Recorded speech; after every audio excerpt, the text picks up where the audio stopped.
Selamat petang, salam sejahtera. Terima kasih karena bersama dengan saya di Nazlin Unity Channel. Ini satu berita buruk untuk pastinya Perikatan Nasional dan juga pastinya yang mahu melakukan tebuk atap. Yang baru-baru ini dikatakan bahwa kononnya kerajaan perpaduan pimpinan Anwar Ibrahim ini akan runtuh pada bulan Ogos, bulan 8 ini. Tapi hari ini dah 28 Ogos. 2 hari lagi, 3 hari lagi dah tanggal 31 Ogos, hari kemerdekaan, hari kebangsaan Malaysia. Tapi kedudukan Anwar Ibrahim tak runtuh-runtuh juga. Nah, simpan muna muka orang peramal-peramal tu, nenek-nenek kebayan yang meramalkan kononnya Anwar Ibrahim akan tumbang selepas PRN pada bulan Ogos ini. Di mana nak sembunyikan muka? Ini ditambah lagi dengan satu keputusan yang luar biasa, yaitu menurut satu kenyataan daripada wanita UMNO, mereka kata kami bersama bersatu menyokong institusi presiden. Kami akan terus berjuang bersama UMNO. Ubah cara tabir, bukan ubah presiden. Kena ada adab, hormat, kena ada setia. Terjemahkan, kata mereka. Mereka juga mengatakan bahawa seburuk-buruk PAS, buruk-buruk PKR tak pernah suruh presiden berhenti. Ini kata wanita UMNO, kita pula tumpang siok ikut Muhyiddin. Muhyiddin yang patut berhenti, katanya lagi. Kenyataan yang terakhir ini memang menarik perhatian, yaitu kita tak pernah dengar PAS mahu presidennya undur diri letak jawatan. Tak pernah dengar, meskipun rekod pernah menulis bahawa PAS pernah menang hanya 1 kerusi dalam pilihan raya. Tapi, walau di sana tak pernah arah presiden mereka letak jawatan. Begitu juga dengan PKR. Tak pernah kita dengar mereka meminta, kepimpinan meminta presidennya berhenti letak jawatan. Tapi, kata wanita UMNO, kita pula tumpang siok ikut Muhyiddin. Muhyiddin yang minta. Muhyiddin minta, bersatu minta, Perikatan Nasional minta, Zahid Hamidi bertanggungjawab letak jawatan. Kata wanita UMNO, kita pula siok tumpang, kata dia. Oleh itu, wanita UMNO kata, halau Kudis dan Kurap yang mahu desak Zahid Hamidi berundur. Saudara-saudara sekalian, sebelum saya teruskan ulasan kali ini, jangan lupa tinggalkan komen Anda. Apa pendapat Anda tentang isu dan pendapat ataupun luahan wanita UMNO ini supaya Kudis dan Kurap dalam UMNO harus dihalau. Wanita UMNO Perak menyifatkan pihak yang mendesak Ahmad Zahid Hamidi berundur daripada jawatannya sebagai presiden sebagai masalah Kurap dan Kudis yang masih ada dalam UMNO. Naib Ketua UMNO wanita UMNO Perak, Salina Samsudin berkata, oleh kerana itu pihaknya akan terus mempertahankan bagi memastikan penyakit tersebut dapat disembuhkan. UMNO kini diakui beliau sedang sakit.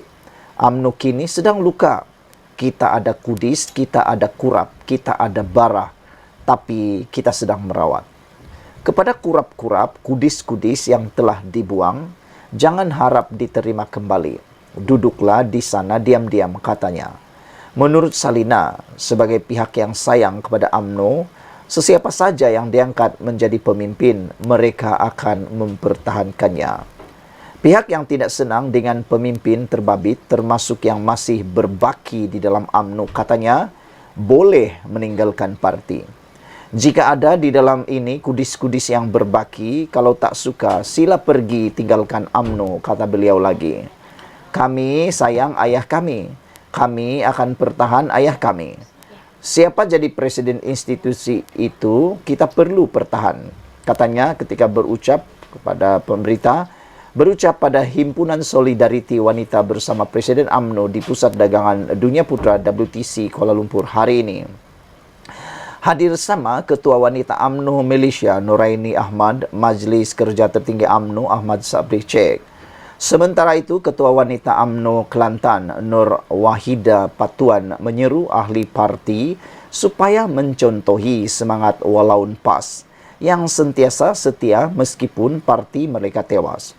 Katanya, walau PAS tidak pernah menggesa presidennya berundur, meskipun parti itu hanya menang 1 kerusi. Kita kena belajar dari Walaun, mereka sentiasa setia. Pada tahun 1986, PAS kalah dan hanya ada 1 kerusi.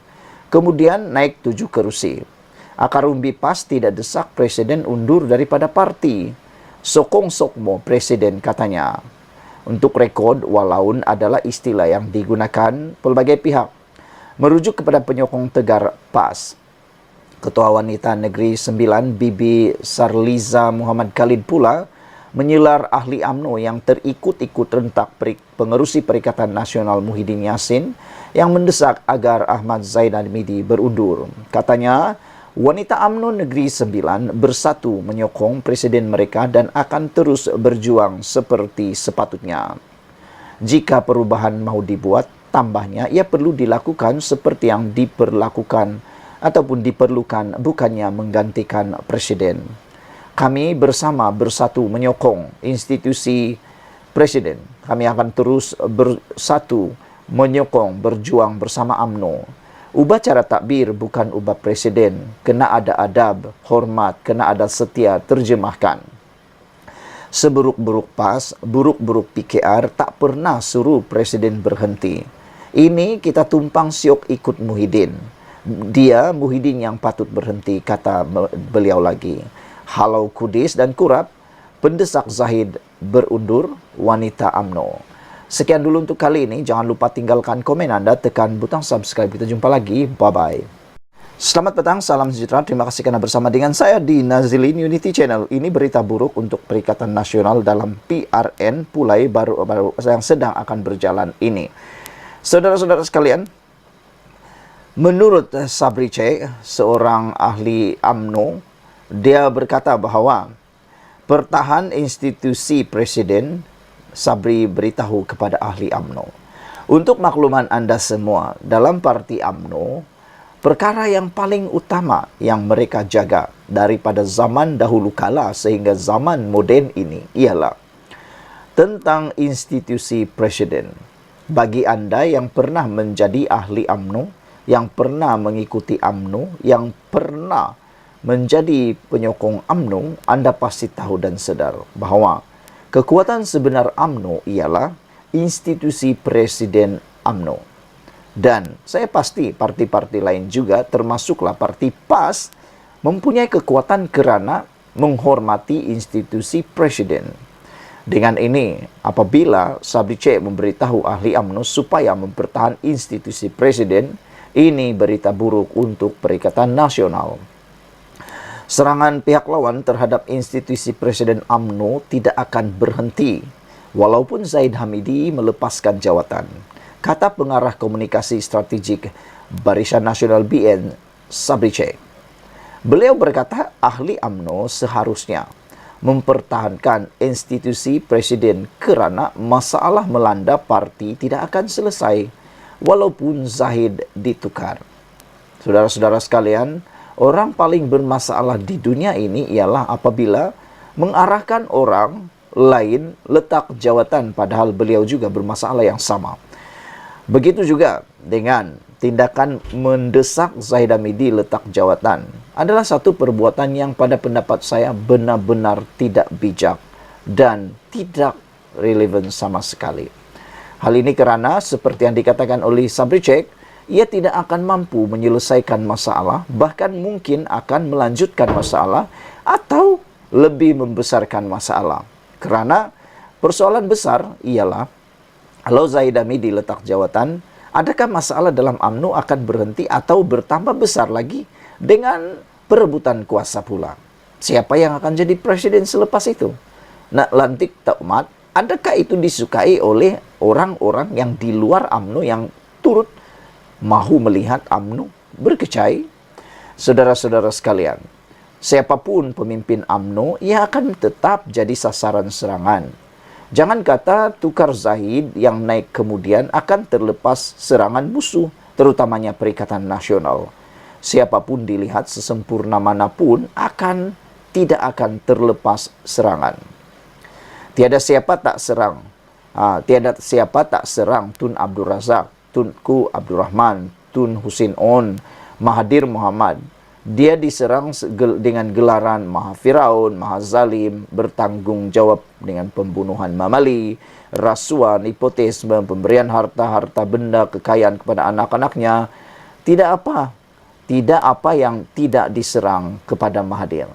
Waktu itu dia kuat kerana UMNO mempertahankannya, kata Sabri, merujuk kepada bekas Presiden UMNO sebelum ini. Beliau berkata demikian dalam pertemuan Solidariti Wanita UMNO untuk Zahid di Pusat Dagangan Dunia WTC.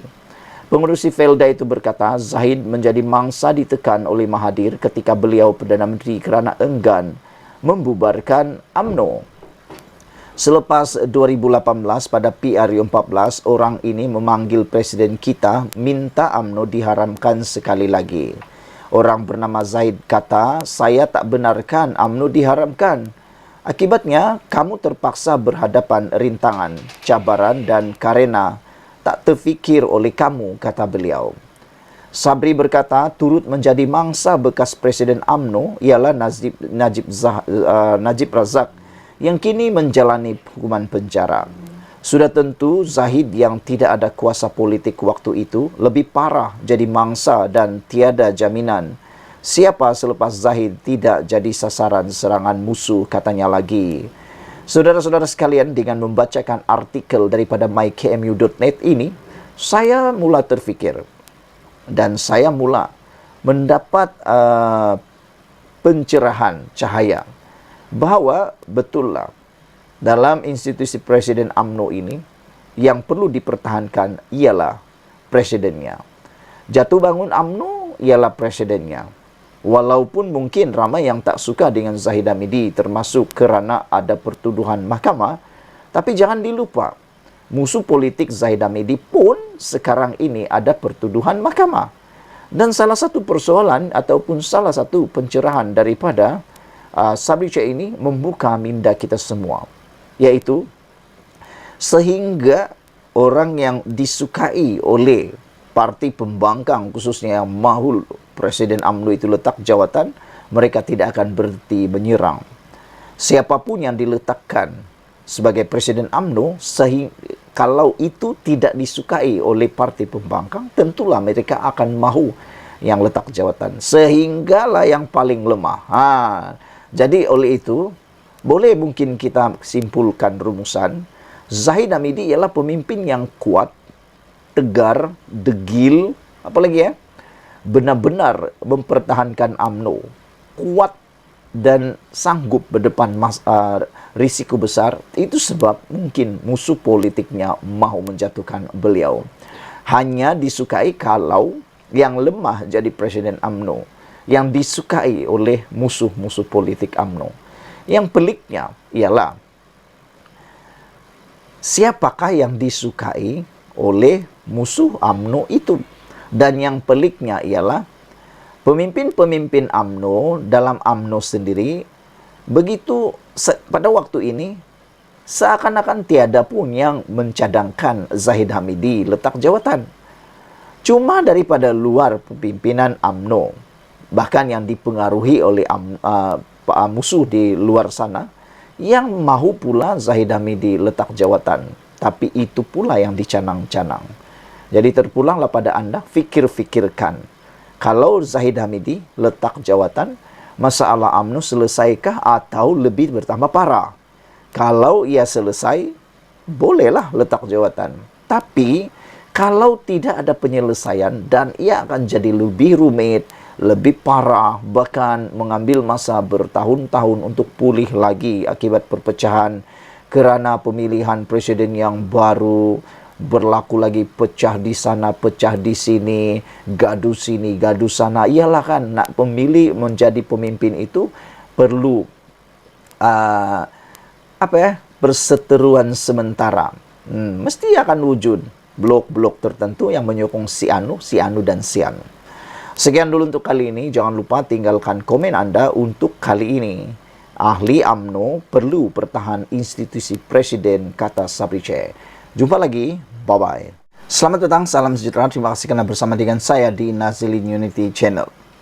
Tindakan Didi Chronicle, seorang pempengaruh Perikatan Nasional, akhirnya memakan diri, akhirnya kena di batang hidung sendiri. Ini apabila seorang peguam mengatakan bahwa tindakan Didi Chronicle buat laporan polis bukan tindakan bijak. Didi Chronicle yang suka troll orang, las-las Didi yang koyak. Anda pasti pernah menonton parodi daripada Didi Chronicle. Saya sendiri menyukai parodi beliau pada satu ketika dahulu. Kerana pada satu ketika dahulu, parodi beliau lebih banyak mengutarakan isu-isu semasa dalam negara ini tanpa menyentuh isu politik, terutamanya dalam kerajaan, terutamanya kerajaan Malaysia, kerajaan perpaduan. Tetapi semenjak PRN 6 buah negeri, beliau banyak menghasilkan parodi yang mana mengecam dan juga berkait dengan kerajaan perpaduan. Dan ada lagu beliau yang dicipta, apa kata hid-hid kalau saya tak silap. Tetapi tindakan Didi membuat laporan polis ini menunjukkan beliau yang suka troll orang, las-las beliau pula yang koyak. Itu kata seorang peguam dipetik daripada negaramerdeka.com. Tindakan Didi membuat laporan polis atau cover report bukanlah satu tindakan yang bijak. Didi yang kongsi maklumat peribadi Didi. Didi yang suka troll orang, las-las Didi yang koyak. Ini pendapat daripada seorang non-partisan. Menurut beliau, saya seolah seorang pengikut YouTuber Didi Chronicle. Banyak video parodi yang dimuat naik oleh beliau yang mempunyai rakaman berbentuk troll pihak lain memang menghiburkan hati. Jujurnya, saya terhibur. Tapi yang kena troll itu, kalau jiwa tak kental, memang akan koyak. Apabila ada pihak yang menuduh beliau sebagai pendatang asing tanpa izin, saya menyangkakan Didi sebagai seorang raja troll tidak akan mudah terkesan dengan dakwaan tersebut. Apatah lagi, ianya tidak betul. Dengan membuktikan beliau mempunyai IC biru yang sah dan tercatat dengan jelas Didi seorang warga negara adalah sudah memadai.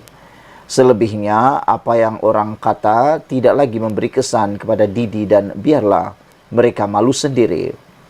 Seharusnya, Didi hanya perlu membuat penafian sahaja dan sebaiknya tidak perlu membesarkan perkara ini. Namun, apabila beliau membuat laporan polis sehingga memaklumkan kepada media bahawa beliau membawa sijil tadika beliau tahun 1986 kerana beliau tahu perkara ini akan terjadi, namun nampak pula Didi macam trying hard pula. Bak kata Didi macam triggered dan mudah koyak. Sebenarnya Didi tak perlu cerita tentang latar belakang Didi yang mana ibu bapa IC merah dan Didi lahir di sini. Tak perlu trying hard untuk buktikan awak warga negara Malaysia. Sijil tadika tahun 1986, UPSR, PMR dan SPM sebenarnya tidak membuktikan apa-apa dan tidak seharusnya disebut. Saya ingin tahu juga tujuan apa Didi membuat laporan polis. Sekali peguam Didi kata buat laporan polis untuk cover report. Soalan saya, apa tujuan Didi buat cover report? Didi nak cover dari tindakan undang-undang apa? Nak kata ada pihak kongsi maklumat pribadi Didi, Didi sendiri yang kongsi maklumat pribadi Didi sendiri di media sosial. Apatah lagi apabila Didi kata Didi okey dan Didi tak malu pun dengan tuduhan yang dibuat oleh pihak luar. So, apalagi tindakan undang-undang yang Didi boleh buat? Didi tak terkesan pun. So, ganti rugi apa yang Didi ingin tuntut? Sebaliknya, Didi kata netizen yang koyak, triggered dan koyak. Tapi Didi yang buat cover report. Didi yang bawa sijil Tadika Didi tahun 1986 dan buktikan Didi seorang warga negara dan war-war kepada media di hadapan balai polis. Saya tidak menyokong mana-mana parti. Tetapi saya rasa Didi apabila buat laporan polis, nampak sangat Didi senang khoyak dan tak boleh apabila orang cuit Didi. Didi troll orang tak apa. Orang cuit Didi terus buat cover report. Amboi, relaxlah Didi. Mohon satu lagu boleh? Ditulis oleh Mahmud Jumat, dipetik daripada negaramerdeka.com. Saudara-saudara sekalian, kita pun kenal siapa Didi Chronicle dan kita pun tahu bahawa Didi adalah seorang pempengaruh yang sangat berpengaruh di media sosial. Lebih-lebih lagi kepada prodi-prodi yang beliau buat. Namun demikian, ada seorang yang nulis daripada Harapan Daily. Dia menasihatkan Didi, hadapilah nikmat video parodi Didi. Ini kata beliau, apa yang ada yang takut-takut tentang report Didi, itu soalan mereka. Tetapi tiada. Malah semakin galak pula orang mengecam Didi. Sekian dulu untuk kali ini. Jangan lupa tinggalkan komen Anda, tekan butang subscribe. Kita jumpa lagi. Bye-bye. Selamat datang, salam sejahtera. Terima kasih karena bersama dengan saya di Nazilin Unity Channel. Musnahlah harapan geng-geng yang nak meruntuhkan kerajaan perpaduan. Apa ceritanya? Ikuti terus ulasan kali ini. Dipetik daripada sabudin.com. Ya bedu-bedu, kecewa lagilah geng-geng penebuk atap. Ada begitu galaknya, geng-geng penebuk atap nak cuba sekali lagi kaedah menjatuhkan kerajaan yang ditentang oleh rakyat, yang jijik dan memalukan. Tak sabar nak menjatuhkan kerajaan melalui putih undi, sanggup melakukan tebuk atap, tebuk dinding, tebuk lantai dan sebagainya. Ini adalah perbuatan yang pada pendapat ramai bahawa ianya perbuatan yang tak sabar-sabar mendapatkan kuasa. Kita yang normal kata, gunalah cara yang tepat, yaitu pilihan raya. Tapi orang yang rasa dia adalah lebih waras adalah menggunakan cara tebuk atap. Namun demikian, ini berita buruk untuk mereka. Kecewa lagilah geng-geng penebuk atap. Di sebalik desakan masih kedengaran melakukan ataupun mahukannya meletakkan jawatan, Presiden UMNO Ahmad Zahid Hamidi nampaknya bertegas enggan tunduk terhadap apa jua tekanan. Katanya, pihak yang ingin menjatuhkannya perlu menunggu 3 tahun akan datang ketika masa pemilihan UMNO diadakan. Zahid Hamidi yang juga timbalan Perdana Menteri berkata, pihak terbabit harus menghormati sistem demokrasi dalam parti sekiranya berhasrat menukar kepimpinannya. Menurut beliau, ketika ini ada suara mendesak kepimpinan parti ditukar. Namun pada masa sama ada pihak lain pula menyokongnya seperti disuarakan dalam Solidariti Wanita UMNO Pertahan Presiden yang diadakan di Ibu Negara semalam. Tetapi kalau berhajat sama ada orang dalam yang dipengaruhi oleh orang luar untuk menukar kepimpinan, maka tunggulah UMNO mengadakan pemilihan semula. 3 tahun akan datang. Katanya selepas merasmikan sebuah program di Johor Bahru. Dengan kenyataan atau lebih tepat lagi penegasan itu bermakna Zahid Hamidi tidak sesekali akan berundur daripada jawatannya. Bermakna 3 tahun lagi, Barisan Nasional akan tetap bersama dengan Anwar Ibrahim. 3 tahun lagi, Anwar Ibrahim sah dan confirm akan duduk sebagai Perdana Menteri. Dan difahami di sini bahawa Anwar Ibrahim akan jadi Perdana Menteri sah 100% selama 1 penggal penuh ini. Ini apabila Zahid Hamidi sendiri mengatakan dia tidak akan berundur walau apapun berlaku. Dengan kenyataan itu, maka bagaimanapun yang terjadi, tiada lagi jalan untuk sesiapa dari luar mahu menjatuhkan UMNO dan Zahid Hamidi. Biar apa dan bagaimana sekalipun desakan yang timbul, keputusan PRN 6 negeri baru-baru ini yang disifatkan sebagai tamparan kedua kepada UMNO selepas keputusan PRU 15 lalu, ia jelas tidak mampu menggoncang kedudukan Zahid Hamidi selaku Presiden UMNO. Beliau akan terus mempertahankan jawatannya sehingga habis penggal, malah seolah-olah mencabar jika ada pihak yang mahu menjatuhkannya agar berlawan dengannya dalam pemilihan UMNO 3 tahun akan datang. Dalam senario ini, kalau kita perhatikan, yang kuat mendesak Zahid Hamidi agar berundur bukanlah daripada kalangan dalam kepimpinan UMNO. Mereka di dalam UMNO, terutama kepimpinan tertinggi, boleh dikata masih solid berdiri bersama dan menyokong kepimpinannya. Yang kuat mendesak itu adalah mereka yang berada di luar UMNO, bukan dalam entiti kepimpinan, dan seorang dua dalam UMNO yang baru-baru ini dilucutkan jawatan daripada GLC. Maksud desakan itu adalah jelas, yaitu apabila Zahid Hamidi berjaya diundurkan, ia seterusnya akan digunakan untuk menggugat kedudukan Anwar Ibrahim dengan cara membawa UMNO keluar daripada kerajaan perpaduan. Mudah kata, agenda mendesak Zahid Hamidi berundur adalah agenda penebuk-penebuk atap untuk menjatuhkan kerajaan dan mewujudkan sebuah kerajaan baru yang lain. Sikap atau siapa kerajaan baru itu tentulah sudah boleh dijangka dengan mudah oleh kita semua. Mahukah kita si gagal jadi Perdana Menteri sekali lagi? Tetapi dengan penegasan Zahid Hamidi tidak sesekali akan berundur, malah memberi bayangan akan mempertahankan lagi jawatannya dalam pemilihan UMNO 3 tahun akan datang, maka kecewa dan kecundang lagilah impian serta mimpi geng-geng penebuk atap tersebut. Ya, bedu-bedu. Yang penting, kekalkan Anwar Ibrahim sebagai Perdana Menteri hingga habis penggal. Nak jatuhkan kerajaan, ini dia. Ini pesan untuk semua geng-geng penebuk atap. Tunggu PRU 16 yang akan datang. Manalah tahu benar-benar Anda menang atau tunggu dan tunggu lagi. Dipetik dari Sabudin Hussein.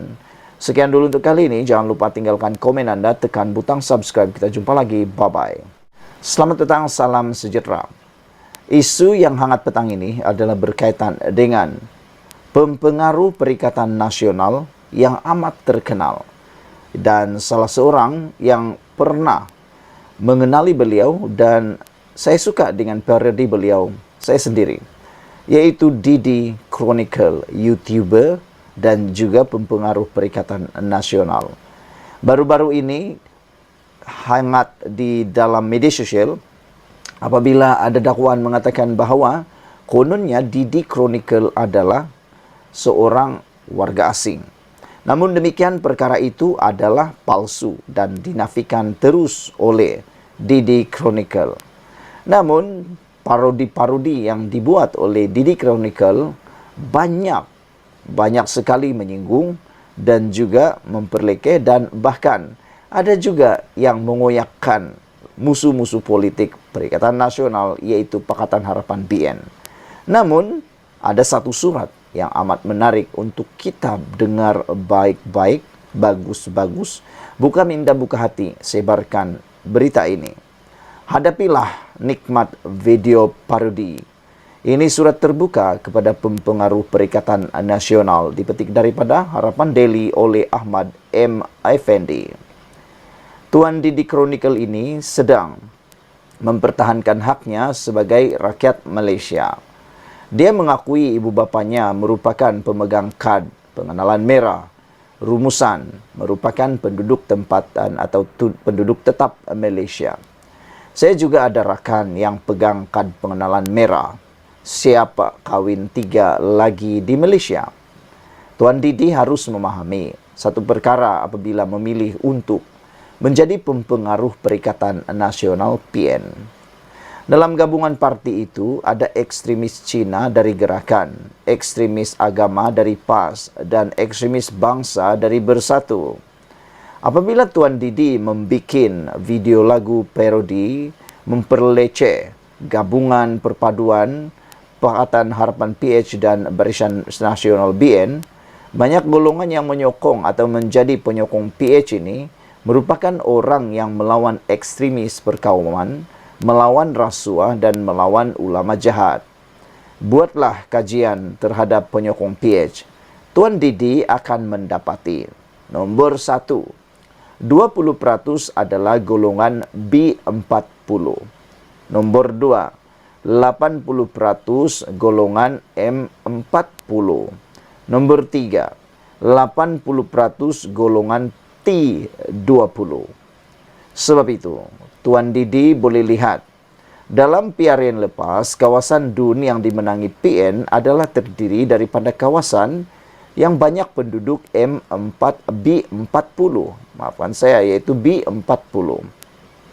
Dan golongan miskin ini memang Nabi Muhammad amat takut kerana mereka amat mudah dipengaruhi.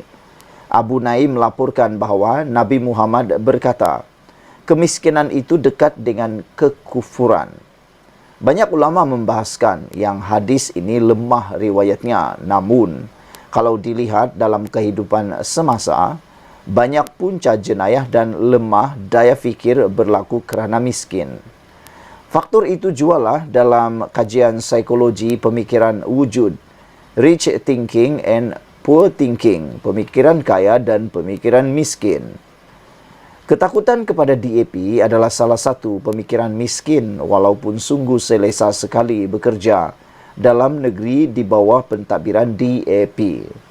Jadi, Tuan Didi golongan M40 dan T20 ini memang sedang marah kepada Tuan. Bagi mereka, Tuan sedang memperbodoh golongan B40 dengan video-video parodi Tuan.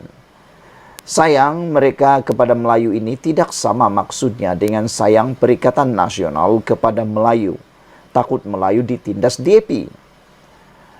Sayang golongan M40 dan T20 kepada Melayu ini adalah mereka ingin lihat Melayu sekali lagi menjadi bangsa bermaruah dengan menolak rasuah, salah guna kuasa dan menjadi bangsa yang boleh membela bangsa lain dalam Malaysia. Tuan Didi dalam video parodinya ini dilihat menghina Melayu dengan membuat naratif Melayu sokong rasuah adalah normal dan best. Jadi, apabila netizen digital selepas PRN mula mengorek maklumat Tuan Didi, ketahuilah mereka sedang marah. Marah mereka ini sampai wujud slogan boycott walaun first. Tak ada seorang pun pemimpin tertinggi PH yang memulakan kempen ini. Inilah kempen yang dimulakan oleh golongan ini yang benar-benar marah dengan budaya pembodohan yang dibawa oleh influencer seperti Tuan Didi dan disambung pula oleh penyokong PN. Tuan Didi ke Balai Polis bersama Puan Aisyah tidak akan memberikan apa-apa kesan ketakutan. Tengoklah di ruangan komen Malaysia Kini Bahasa Melayu terhadap berita Tuan Didi ke Balai Polis. Ada yang takut-takut nak tulis sebab Tuan Didi report polis? Tiada, malah semakin galak pula. Maka, Tuan Didi hadapilah nikmat kesan sampingan ini hasil dari video parodi Tuan. Jika berharap pada hujan, ianya datang sekali dengan lumpur. Saudara-saudara sekalian, ini satu perkara yang amat-amat mengejutkan kita. Ada lagi isu sebelum itu ialah selepas pempengaruh kutuk kau-kau Pakatan Harapan, pemilik kedai tampil mengaku not partisan. Sebuah pemilik kedai kopi tampil mengaku sebagai non-partisan selepas penyokong kerajaan perpaduan melancarkan boikot di media sosial. Tindakan boikot itu dibuat selepas pempengaruh Didi Chronicle mengaku sebagai pemilik baharu Muka Rami Cafe di Seksyen 13 Shah Alam dan USJ 21 di Selangor. Menurut kenyataan Muka Rami Cafe hari ini, kekeliruan muncul akibat kerjasama yang dijalankan dengan beberapa pempengaruh sosial tempatan pada Julai lalu untuk mempromosi pembukaan baharu cawangan kedai itu.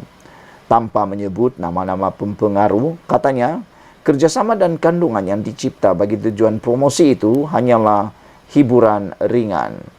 Syarikat yang jelasnya berkecuali, halal dan 100% milik Bumi Putra itu juga katanya tidak mempunyai sebarang pertalian dengan mana-mana parti politik, pertuduhan atau orang persendirian, pertubuhan atau orang persendirian. Kenyataan media dari pihak Mukarrami Cafe itu susulan gelombang perpaduan dan penyokong Perdana Menteri Datuk Seri Anwar Ibrahim melancarkan boikot terhadap mana-mana perniagaan yang pemiliknya galak menyerang kerajaan perpaduan. Deretan komentar berbau kecaman dan sindiran dilihat membanjiri laman media rasmi perniagaan itu, malah disertakan dengan tanda pagar boikot walaun. Kalau logo tukar muka Didi, dia kata dia owner, kami walaupun kedah akan sewa 20 biji bas pi makan sana seminggu sekali. Nak meniaga jadilah neutral dalam media sosial. Dah tahu owner rasanya surilah. Nak masuk, kami orang yang dituduh menentang Islam ni tak layak masuk kedai-kedai para wali ini, kata seorang media sosial. Menu apa sedap sini? Spaghetti kepala Bapa Hang ada tak? Demikian antara komentar warganet. Sebelum ini, pempengaruh Didi Chronicle popular kerana menghasilkan banyak video muzik parodi menyentuh isu masyarakat. Namun Didi Chronicle atau nama sebenarnya Didi Sulaiman Rai, 43 tahun, bukan sahaja menonjolkan sokongan kepada Perikatan Nasional, malah mengutuk secara terbuka kerajaan perpaduan. Selain hadir menyokong calon PN dari PAS bagi Dun Paya Jaras, pada penamaan calon dia malah merakamkan lagu mengejek gabungan PHBN susulan keputusan pilihan raya di 6 negeri baru-baru ini. Dalam lagu parodi Tanya Sama Itu Hid-Hid, lirik nyanyian Didi itu antara lain menyebut, ribu-ribu rakyat Kedah solid untuk Panglima yang menang lebih 30 kursi DUN, dapat telur di Terengganu. Sekian dulu untuk kali ini. Jangan lupa tinggalkan komen anda untuk isu pada kali ini. Jangan lupa tinggalkan komen anda. Kita jumpa lagi. Bye-bye. Selamat datang, salam sejahtera. Terima kasih kerana bersama dengan saya di Nazilin Unity Channel. Ini satu pengakuan dan pendedahan daripada Zahid Hamidi, yang mana ianya amat mengejutkan kita semua. Saya tak ada hak pertikai kegilaan Sanusi, kata Zahid Hamidi. Saudara-saudara sekalian, sebelum kita teruskan, sila tekan butang subscribe dan tinggalkan komen anda. Tekan butang subscribe itu percuma. Apa pendapat anda tentang kegilaan Sanusi yang dinyatakan oleh Zahid Hamidi ini? Sehingga beliau kata, saya tak ada hak untuk pertikai kegilaan Sanusi. Apakah maksud kegilaan Sanusi yang diutarakan oleh Zahid Hamidi ini? Namun, mungkin anda mempunyai senarai yang mana mungkin dikaitkan dengan kegilaan Sanusi yang disebutkan oleh Zahid Hamidi ini. Adakah ianya merujuk tentang perbuatan Sanusi Maknor yang didakwa menghina Sultan Selangor dan juga mempertikaikan keputusan atau titah yang di Pertuan Agong? Pengerusi BN Ahmad Zahid Hamidi memperolokkan kenyataan pengarah pilihan raya PN Muhammad Sanusi Maknor bahawa UMNO bakal berkubur dalam 2 pilihan raya kecil PRK di Johor. Tanyalah dia, kenapa dia cakap macam tu, kata Zahid Hamidi. Saya tak ada hak untuk mempertikaikan kegilaan seseorang, kata beliau lagi, sambil tertawa kepada pemberita di luar Dewan Jubli Intan Sultan Ibrahim Johor Bahru. Ahmad Zahid berkata demikian ketika diminta mengulas kenyataan Sanusi semalam yang mendakwa Johor bukan lagi kubu kuat BN dan PN bakal menewaskan pencabarnya di Parlimen Pulai dan Dun Simpang Jeram. Sanusi dilihat atau dilapor berkata pengundi akan terus menolak UMNO dalam PRK itu disebabkan kerjasama parti itu dengan PH dan pengerusinya Anwar Ibrahim.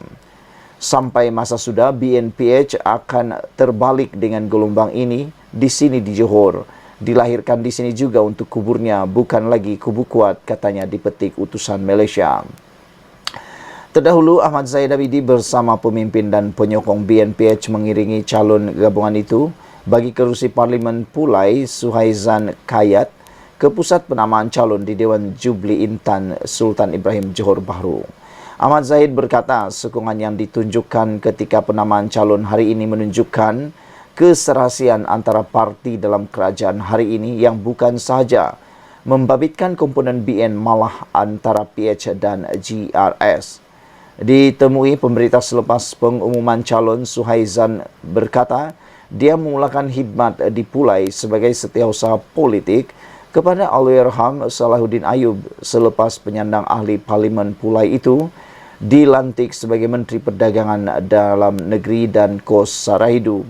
Justru kata Suhaizan, dia yakin kekuatan jentera PH memberikan kelebihan untuk dia mempertahankan kerusi berkenan. Suhaizan menentang calon PN Zulkifli Jafar dan calon bebas Samsudin Muhammad Fauzi. Saudara-saudara sekalian, beberapa hari yang lepas, Nur Jazlan telah mengatakan bahawa apa yang dibawa oleh Sanusi tidak akan terpakai di Johor. Adakah itu akan berlaku? Apa pendapat anda semua? Dan menurut kenyataan yang kita baca di laman-laman web, mereka menjangkakan bahawa PHBN akan menang di Parlimen Pulai.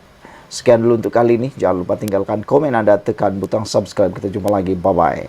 Selamat pagi, salam sejahtera. Terima kasih kerana bersama dengan saya di Nazlin Unity Channel terkini. Ini berita terkini untuk keadaan dan situasi menantu Muhyiddin yang dalam keadaan kritikal pada waktu ini. Terkini, menantu Muhyiddin sah dikenakan notis merah oleh Interpol. Saudara-saudara sekalian, menantu Muhyiddin Yassin dan seorang peguam telah diletakkan dalam senarai notis merah Polis Antarabangsa Interpol kerana dikehendaki SPRM. Menurut Utusan Malaysia, perkara itu disahkan oleh Ketua Polis Negara Razaruddin Hussein. Semalam di dalam artikel yang ditulis oleh sabudinhusin.com, kita telah membaca bahawa satu persoalan besar ditimbulkan untuk Muhyiddin Yassin. Persoalan itu ialah tidak malukah Muhyiddin bahawa menantu beliau kini menjadi buruan kepada polis antarabangsa termasuklah Malaysia. Selain daripada itu, yang dipersoalkan juga ialah bagaimana Muhyiddin Yassin boleh menjadi Perdana Menteri sekali lagi, bagaimana Muhyiddin Yassin mahu diangkat menjadi Perdana Menteri sekali lagi, walhal menantu beliau turut kini menjadi buruan. Selain itu, ada juga netizen yang mengatakan bahawa bagaimana Muhyiddin Yassin dapat memartabatkan menguatkuasakan undang-undang kalau dia jadi Perdana Menteri sekiranya menantu beliau sendiri dicari dan diburu oleh pihak berkuasa, kata mereka lagi. Dan paling dicadangkan oleh netizen ialah supaya Muhyiddin dapat menghubungi menantu beliau ini untuk mengarahkan beliau pulang atau sekurang-kurangnya mendedahkan lokasi menantu beliau ini. Ada persoalan besar daripada netizen. Kenapa menantu Muhyiddin ini sanggup melarikan diri padahal dia tahu mentuanya itu ialah pemimpin besar dalam sebuah parti dan pemimpin besar Malaysia. Bukankah itu perkara yang memalukan mentua beliau, kata mereka. Dan kalau itu ada terjadi, dia sanggup melarikan diri dan sanggup pula untuk tidak memikirkan perkara yang akan menimpa terhadap Muhyiddin dan keluarganya. Mereka bertanya, apa sebenarnya yang mungkin cuba disembunyikan? Adakah isu yang mereka sembunyikan, kata netizen? Mereka mula menggunakan pepatah, iaitu berani kerana benar, takut kerana salah, kata mereka. Jadi, adakah beliau melarikan diri ini kerana takut sesuatu, kata mereka, walaupun menantu Muhyiddin telah pun mengeluarkan kenyataan bahawa beliau bukan melarikan diri tetapi menunggu untuk masa pulang ke Malaysia. Peguam yang turut disenaraikan dalam Interpol ini, senarai merah Interpol juga, mengatakan bahawa beliau sebenarnya teraniaya. mereka akan balik kalau mereka tidak teraniaya, kata mereka lagi. Menjadi persoalan daripada netizen ialah apakah kalau Muhyiddin menjadi Perdana Menteri dan Perikatan Nasional menjadi kerajaan sekali lagi, dua buruan Interpol merah ini akan kembali semula ke Malaysia. Itu persoalan daripada netizen. Jadi saudara-saudara sekalian, ini yang terkini, menantu Muhyiddin kini dikenakan notis merah Interpol. Adakah Muhyiddin akan bertindak balas dengan mengarahkan menantu beliau ini pulang ke Malaysia atau memberitahu lokasi anak menantu beliau ini? Adakah Muhyiddin akan berani melakukan itu seperti yang dinyatakan oleh Sabudin? Tak malukah Muhyiddin untuk menantu beliau dijadikan buruan ini, dan bagaimana Muhyiddin mau jadi Perdana Menteri sekali lagi, kata mereka. Saudara-saudara sekalian, Ketua Polis Negara kita telah pun mengesahkan bahawa kedua-dua mereka ini telah diberikan tindakan notis merah dan kini menjadi buruan. Dua individu yang dimaksudkan ialah Muhammad Adlan Berhan dan juga Mansur Saad, peguam dan tokoh penting dalam NERS. SPRI mendakwa kedua-dua mereka ini dikehendaki berhubung projek yang melibatkan pendaftaran dan penyimpanan maklumat biometrik untuk pekerja asing. Kedua-duanya melarikan diri dari negara ini pada bulan Mei. Utusan Malaysia memetik sumber tanpa nama yang mendakwa Muhammad Adlan meninggalkan negara ini melalui sempadan Johor Bahru. Dia dipercaya berlepas ke negara ketiga, kata sumber itu. Muhammad Adlan melalui peguamnya mengeluarkan kenyataan yang mendakwa dia menjadi sasaran secara tidak sah dan menyebabkannya menderita dan berada di ambang kehancuran dari segi keuangan. Sekian dulu untuk kali ini. Jangan lupa tinggalkan komen Anda, tekan butang subscribe. Kita jumpa lagi. Bye-bye.